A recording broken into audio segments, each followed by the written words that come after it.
How to approach के अगले भाग में आपका स्वागत है।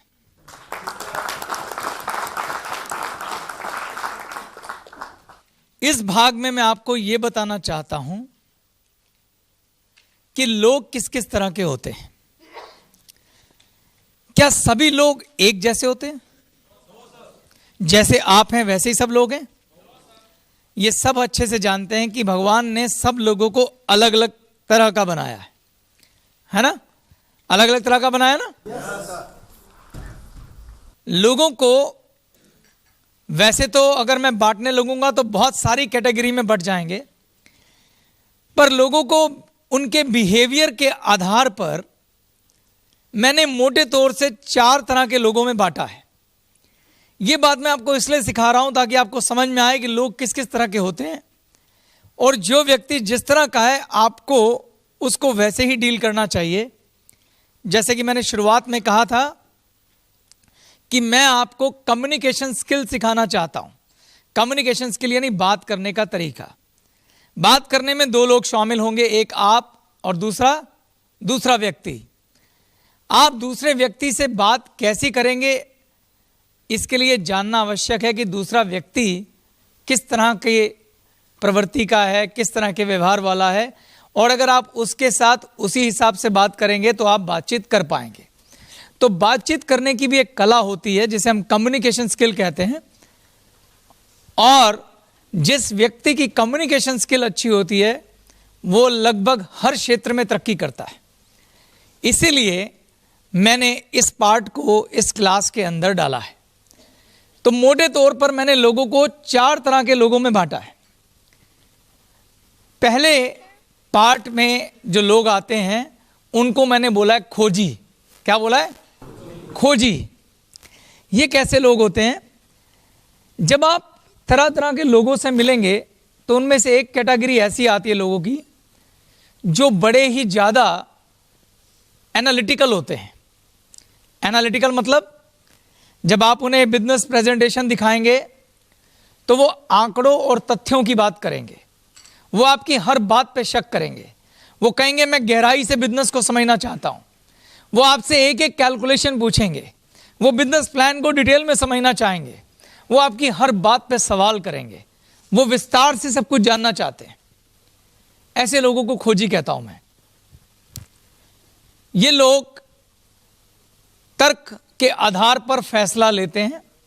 बहुत अच्छा ब्रेन इन लोगों का होता है, बहुत स्मार्ट लोग होते हैं। ये लोग आपको आसानी से हाँ नहीं कहते, लेकिन जब वो हाँ कहेंगे तो बहुत अच्छा बिजनेस करेंगे। लेकिन वो हाँ कब करेंगे? जब उनको उनके सवालों के तर्कपूर्ण जवाब मिलेंगे। क्या आप कभी ऐसे लोगों के क्रॉस आए हैं? मिले आपको ऐसे लोग? तो ये भी एक कैटेगरी है जो एग्जिस्ट करती है। आप में से कोई ऐसा व्यक्ति है?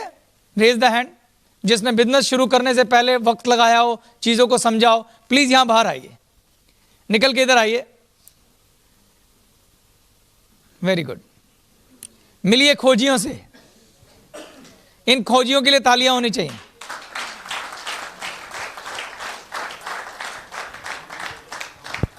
ये हमारे खोजी डिस्ट्रीब्यूटर है।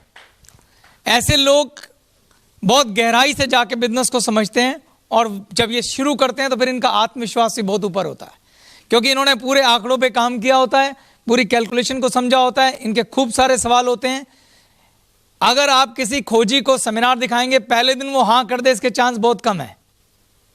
वो आपको कहेगा कि मुझे बिजनेस बहुत अच्छा लगा है, बहुत बढ़िया लगा है, तो आप उसे बोलेंगे तो फिर शुरू करें, कहेगा नहीं मेरे कुछ सवाल हैं, मुझे जानकारी चाहिए, मुझे इंफॉर्मेशन चाहिए।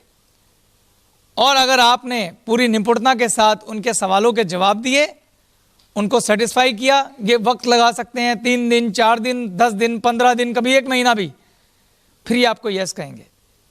क्लियर है? तो अगर कोई आपसे सवाल पूछता है, ये अच्छी बात है खराब बात है? अच्छी बात है। इसका मतलब उसका आप में इंटरेस्ट है। तो जब आप ऐसे लोगों के अक्रॉस आते हैं जो आपसे सवाल पूछते हैं, तो ये एक पॉजिटिव साइन है। दैट मीन्स वो बिजनेस में इंटरेस्ट ले रहे हैं। तो इन बातों से इरिटेट नहीं होना, आपको समझ जाना चाहिए ये खोजी व्यक्ति हैं और इनको कैसे डील करना है। हमें, अगर आपको सवालों के जवाब नहीं पता, इनको झूठ पटांग मत बोलिए, गलत इंफॉर्मेशन मत दीजिए।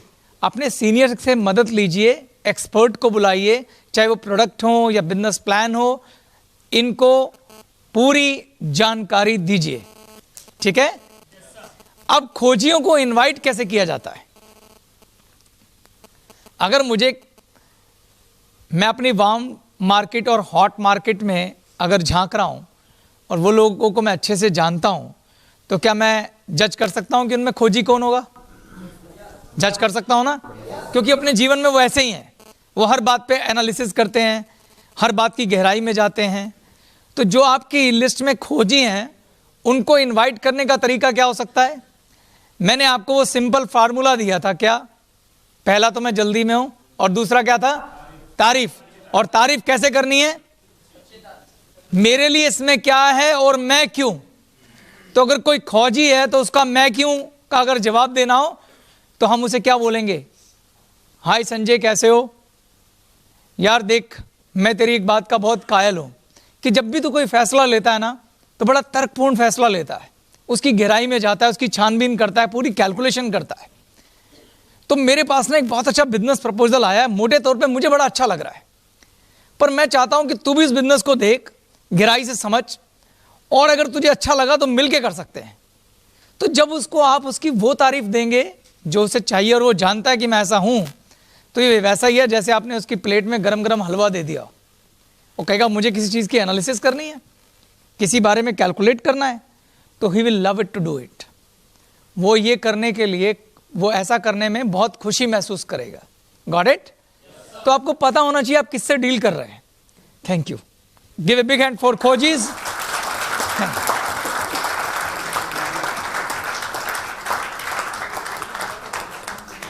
अब दूसरी कैटेगरी है, उसका नाम है मोजी, मौज करने वाले। मोजी लोग कौन होते हैं? खोजी फैसला लेता है तर्क के आधार पर। कैसे फैसला लेता है? तर्क के आधार पर। लेकिन मोजी फैसला लेता है दिल से। कहां से लेता है? दिल से। मोजी आपसे ज्यादा सवाल नहीं करेगा। मोजी को पसंद होती है party, fun, enjoyment, music, fashion, हंसी मजाक। वो आपको किसी भी महफिल में जो सबसे जोर से आवाज से बात करके हंस रहा होगा, खिलखिला रहा होगा, समझ लेना मोजी है। मोजी को अगर आप लंबी चाड़ी क्लास में बिठा दोगे 2 घंटे की, वो सो जाएगा। ओके, कहां बिठा दिया यार। ठीक है। और मोजी को अगर आप ज्यादा आंकड़े देने की कोशिश करोगे, वो भाग जाएगा। खोजी को आंकड़े चाहिए, मोजी को अगर आपने ज्यादा लंबी चौड़ी कैलकुलेशन दिखाई कि भाई साइड करिए, बता कितने पैसे मिलेंगे, मोटी मोटी बात करेगा वो आपसे। और अगर उसे आपकी महफिल पसंद नहीं आएगी, वो वहां से भाग जाएगा। मोजी को पैसे चाहिए, लेकिन उससे पहले उसे माहौल चाहिए। अगर माहौल नीरस होगा, उदासी भरा होगा, एनर्जी नहीं होगी, वो कभी काम नहीं कर सकता। अगर मोजी के साथ आपने हर पल हर वक्त उसे क्लास में बिठा के पाठ पढ़ाया, तो वो भाग जाएगा।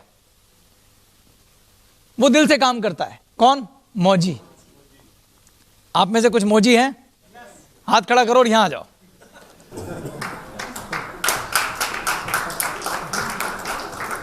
मोजी रंग बिरंगे चटकीले फैशन वाले कपड़े पहनते हैं, बढ़िया जूते। पैसे कमाएंगे तो कपड़ों में पैसे खर्च करेंगे, पार्टी में ले जाएंगे। मोजी ऐसे होते हैं। जरा देखो ध्यान से, मोजी एक्चुअली दिल से काम करते हैं ना, और हमारा बिजनेस है भी दिल का। तो ये हमारे मोजी भाई हैं। Give a big hand for मोजीज। मोजी महफिलों की शान होते हैं। महफिलें जमानी हो तो मोजी चाहिए, मोजी नहीं होगा तो महफिल में मजा नहीं आएगा। Thank you very much. बैठिए। अगर आपको किसी मोजी को बिजनेस में बुलाना है, उसे लंबे चौड़े आंकड़े, गहराई, हमारे देश में इतनी फ्रेंचाइजी, ये वो, इतने प्रोडक्ट, इतनी डिटेल दोगे, वो चट जाएगा। लेकिन अगर वो खाली ऑफिस में आएगा, उसे आप सारी चीजें दिखा दो, मगर वो सिर्फ फीलिंग लेगा। फीलिंग, उसको फील होना चाहिए कि ये जगह बढ़िया है, उसे फील होना चाहिए कंपनी अच्छी है, उसे फील होना चाहिए बिजनेस अच्छा है, उसे फील होना चाहिए यहां काम करके मजा आएगा, उसे फील होना चाहिए यहां टीम है, यहां दोस्ती है, यहां रिश्ता है। तो मोजी काम करेगा। जिनके नेटवर्क में ये माहौल नहीं होगा वहां मौजी नहीं आएगा, भाग जाएगा। ठीक, तो मौजी को अगर इनवाइट करना हो तो कैसा इनवाइट कर सकते हैं? मौज वाले तरीके से ही। अगर आप मौजी को बोलेंगे यार भाई मैंने एक बहुत मस्त बिजनेस शुरू किया, बस समझ ले यार काम कम पार्टी ज्यादा होती है और पैसे बढ़िया कमाते हैं यार, काम करते हैं 2 घंटे पार्टी चलती रहती है, फुल माहौल रहता है बढ़िया, ये वो इस बात से खुश हो जाएगा, भाई क्या काम है मुझे बता। तो मौजी ऐसे अप्रोच हो जाते हैं, समझ रहे आप? जितने मौजी हैं हम अपने आप समझ जाएंगे कि हाँ भाई ऐसा ही है कि नहीं है?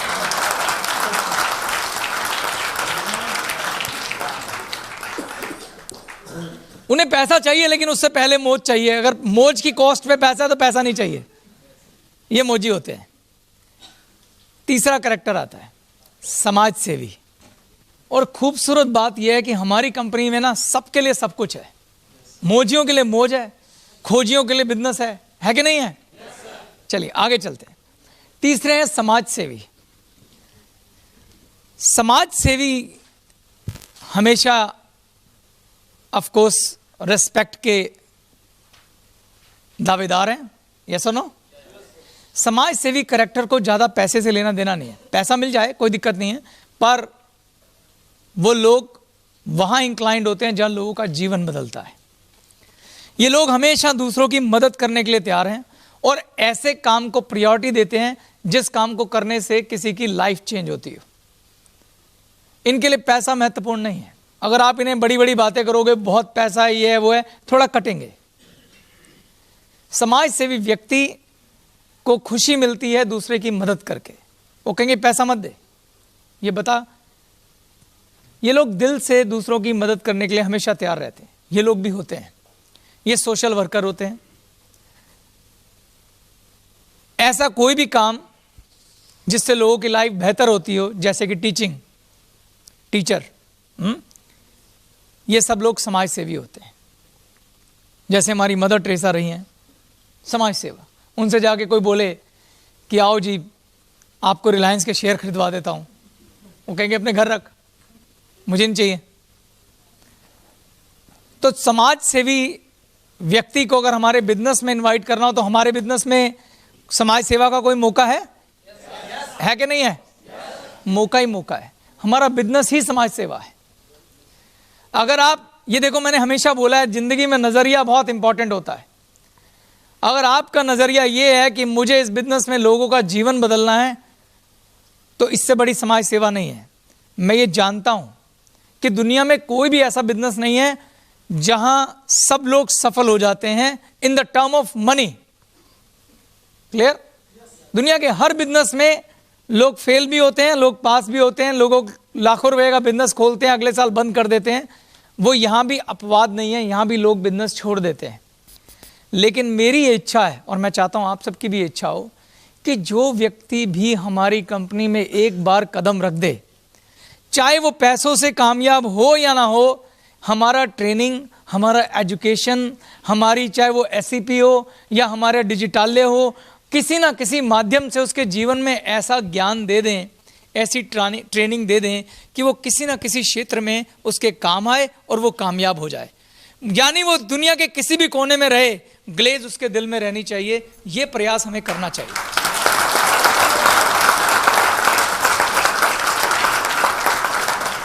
इसलिए मैं कहता हूं ग्लेज को हमें एक ऐसा मंच बनाना है, एक ऐसा प्लेटफॉर्म बनाना है कि जो लोग मेहनत करके कामयाब होते हैं, पैसा कमाते हैं, कमाएं। लेकिन कामयाबी की अकेली डेफिनेशन पैसा कमाना नहीं है। कामयाबी की बहुत सारी डेफिनेशन है। अगर हमने किसी को शिक्षित कर दिया और वो किसी और फील्ड में कामयाब हो गया, वो भी कामयाबी है। अगर हमने किसी को शिक्षित किया जिसका मनोबल नीचे था, आज मनोबल ऊंचा हो गया, वो भी कामयाबी है। गलत कह रहा हूं? अगर हमने किसी को सोचने का ढंग सिखा दिया, वो भी कामयाबी है। अगर हमने किसी को सपने देखना सिखा दिया, वो भी कामयाबी है। अगर हमने किसी की सोच बदल दी, उससे बड़ी कामयाबी कोई नहीं है।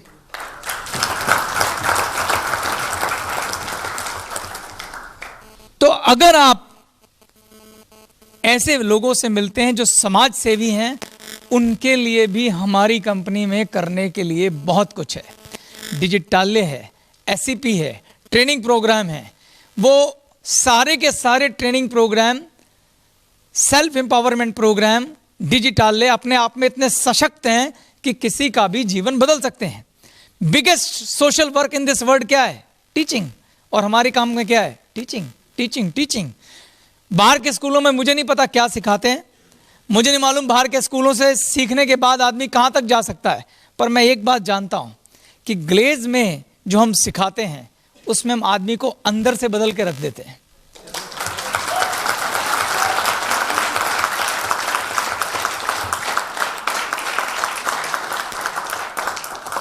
तो तीसरी कैटेगरी कौन है?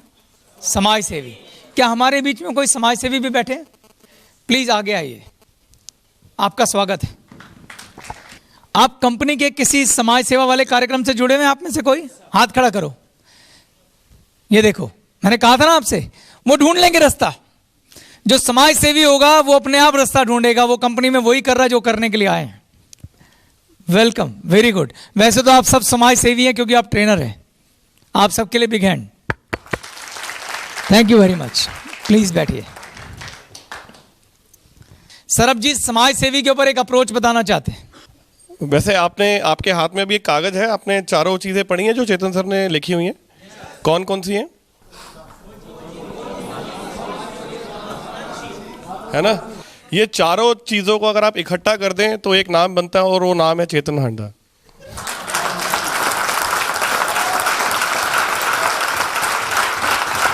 जोरदार तालियां सर के लिए।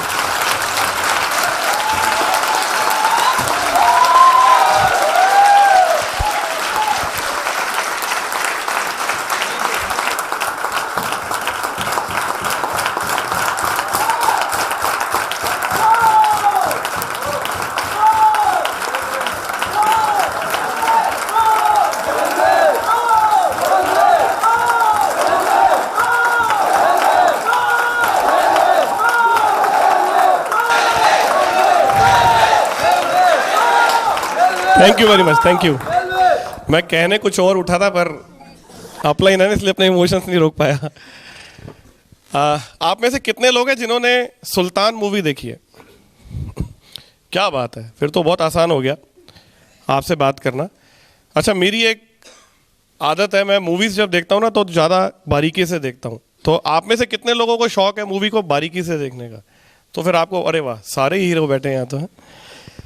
सुल्तान को उस मूवी के अंदर एक बंदा अप्रोच करने के लिए आता है, रेसलिंग के लिए, कुश्ती के लिए। आकाश, क्या बात है। जब वो अप्रोच करने के लिए आता है तो वो उसकी पहली अप्रोच क्या होती है ना? कहता है कुछ ले दे के कर लेंगे, है ना? तो वो कहता है अगर आप उनके बेटे नहीं होते तो आ गया। तुझे ये नहीं समझ में, मतलब तू ये समझ नहीं पाता मैं तेरे को कहाँ का लेता और देता, है ना? जब वो पैसे की बात कर रहा था अप्रोच की, तो फिर उसको ये समझ में आया कि मैं जिस आदमी से बात कर रहा हूं वो महत्वाकांक्षी नहीं है, ना ही वो खोजी है, ना ही वो मोजी है, वो क्या है? फिर उसने दोबारा क्या अप्रोच की? उसको क्या खोलना था? उसके बच्चे की जो है मौत हो जाती है क्योंकि उसे ब्लड नहीं मिल पाता टाइम पर, है ना? तो उसकी लाइफ में टारगेट क्या होता है? तो फिर वो उसे उसी चीज के ऊपर अप्रोच करता है दोबारा से, और फिर सुल्तान अप्रोच हो जाता है ना? तो आप समझ पा रहे हो बात को?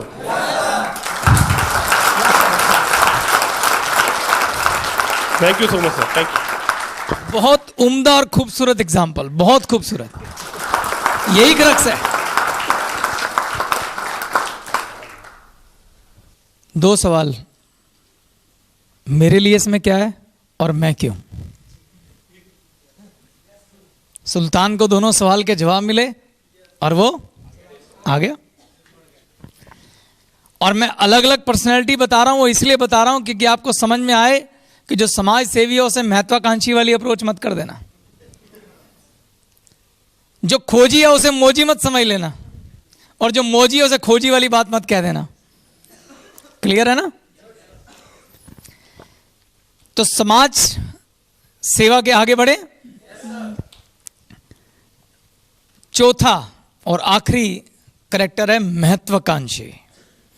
महत्वाकांक्षी कौन होता है? महत्वाकांक्षी थे जमशेदजी टाटा,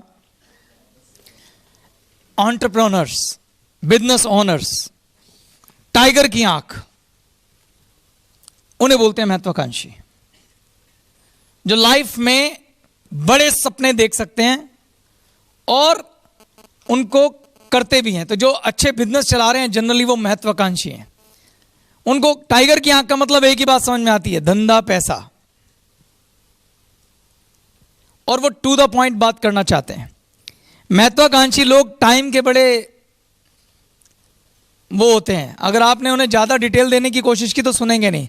वो कहेंगे पहली बात पहले कर, बाद वाली बात बाद में कर। जैसे ही बैठा पहले ये बता मुझे क्या मिलने वाला है, पहले गोल बता, उसके बाद सुनूंगा। अगर आपने पहले भूमिका बांधी, एक बहुत बड़ी कंपनी है, उसके बहुत सारे प्रोडक्ट है, कहेगा छोड़ ये बता करने क्या आया है, वो ऐसे बात करेंगे।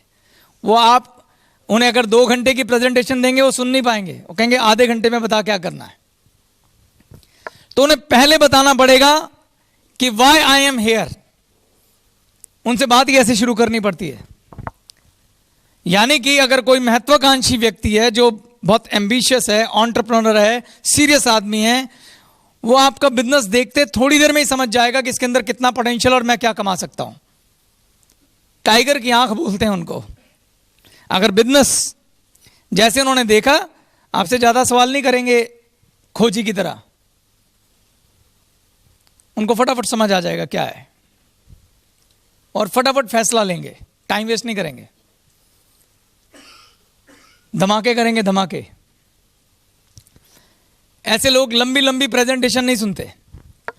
यानी अगर ऐसे लोगों को मुझे अप्रोच करना है तो कुछ मुझे इस तरह की बात करनी पड़ेगी कि यार एक बहुत शानदार बिजनेस प्रपोजल है मेरे पास। अगर मैं ये बोलूं कि जो तेरा करंट बिजनेस है उससे आधी इन्वेस्टमेंट है और इनकम कम से कम 4 गुना ज्यादा है, बोल क्या कहता है? बहुत शानदार काम है, मिलके करेंगे। इतनी सी बात चाहिए उनको। क्या वो सीधा बोलेगा काम क्या है, वो फालतू बात नहीं करेगा क्योंकि बिजनेसमैन है। बोलेगा काम क्या है, कहूँगा मिल फिर बताता हूँ। कहा यही बताना, क्या ऐसे नहीं होता यार, तो शाम को मिल फिर बताता हूँ। बस इतनी सी अप्रोच चाहिए उनको, क्योंकि ऐसे लोग बिजनेस अपॉर्चुनिटी के भूखे होते हैं, ओपन होते हैं। उनको कहानियां नहीं चाहिए, सीधी बात चाहिए। स्प्राइट वाले हैं, सीधी बात। वो महत्वाकांक्षी हैं। जो व्यक्ति किसी भी बात के लिए ओपन होता है, सुनना चाहता है, जो रेजिस्टेंस पैदा नहीं करता, जो कान बंद नहीं करता, ऐसे लोगों को महत्वाकांक्षी कहते हैं। क्योंकि वो लोग एंटरप्रेन्योर हैं। वो जानते हैं कि पता नहीं कोई बच्चा भी कोई अपॉर्चुनिटी ना बता जाए। हमेशा अपॉर्चुनिटी के भूखे, हमेशा उनको हर जगह से बिजनेस बिजनेस पैसा ये सुनाई और दिखाई देता है। बिल्कुल क्लियर गोल, जैसे समझाओगे फटाफट फैसला लेंगे, कह के चल काम शुरू करते। नो लंबी चौड़ी कहानी। पर ऐसा नहीं है मोजी की तरह दिल से फैसला लेंगे। मोजी और महत्वाकांक्षी में इतना फर्क होता है कि महत्वाकांक्षी बारीक कैलकुलेशन में नहीं जाता, लेकिन कैलकुलेशन में जाता है। उसकी आंख ऐसी होती है, वो समझ जाता है बिजनेस कहां ले जाएगा, बहुत जल्दी फैसला लेता है। एंटरप्रेन्योर है। क्लियर है? आप में कोई है महत्वाकांक्षी? Raise the hand, please come, please come.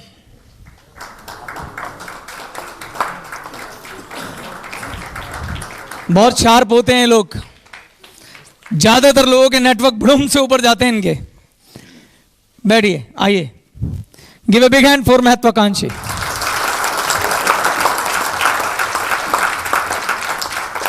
Please sit down. Thank you. अब सवाल ये कि क्या ये 4 तरह के लोग होते हैं? बहुत तरह के लोग होते हैं, पर ये मोटे मोटे 4 कैरेक्टर हैं। कुछ लोगों में इन कैरेक्टर का मिक्सचर भी हो सकता है। ऐसा नहीं है कि जो मोजी है वो खोजी नहीं हो सकता, या जो खोजी है वो मोजी नहीं हो सकता। लेकिन ये प्रोमिनेंट किसी ना किसी में ज्यादा होगा, बाकी थोड़े थोड़े थोड़े कैरेक्टर होंगे। आप समझ रहे हैं मैं क्या कहना चाह रहा हूं? जैसे अगर एक है जो मोजी है पर थोड़ा सा खोजी भी है, एक खोजी है पर थोड़ा सा महत्वाकांक्षी भी है, एक महत्वाकांक्षी है मगर थोड़ा खोजी थोड़ा मोजी भी है। जैसे सरबजीत ने बोला मेरे में 4 कैरेक्टर है, मैं ऐसा नहीं मानता मेरे में 4 हैं, पर थोड़े थोड़े हो सकते हैं। बताने के पीछे आइडिया क्या है कि आपको मोटा मोटा अंदाजा लगे कि यह व्यक्ति किस प्रवृत्ति का है और इससे किस प्रकार से डील करना चाहिए। इसको क्या ऑफर करना चाहिए, इससे बात कैसी करनी चाहिए, अगर इसके सवाल हैं तो उन्हें कैसे हैंडल करना चाहिए, किस व्यक्ति को इसे डील करना चाहिए। तो इसलिए मैंने आपको समझाया कि हर प्रकार के लोग आपके आसपास हैं, सबको एक चश्मे से नहीं देखना है। आप कौन हैं? बिजनेसमैन। और बिजनेसमैन अपने बिजनेस को बढ़ाने के लिए वो सब करता है जो उसे करना चाहिए, एथिकली, ठीक है, आदर्श के ऊपर रहते हुए। हमारा बिजनेस लोगों का बिजनेस है, चारों तरफ कस्टमर हैं। आज हर कंपनी कस्टमर बिहेवियर के ऊपर दुनिया भर की रिसर्च करती है। आपके आगे या तो डिस्ट्रीब्यूटर हैं या कस्टमर हैं। मैंने मोटे तौर पे आपको उनका बिहेवियर बताया और मैंने शुरू में कहा था understand the need of customer. आपको कस्टमर की नीड समझ के काम करना है। तो ये वाली जो थ्योरी है जो मैंने आपको बताई है, ये आपको कस्टमर को समझने में मदद करेगी। क्लियर है? इसके साथ मैं ये पार्ट खत्म करता हूं और फिर हम अगले पार्ट पे जाएंगे। Thank you very much.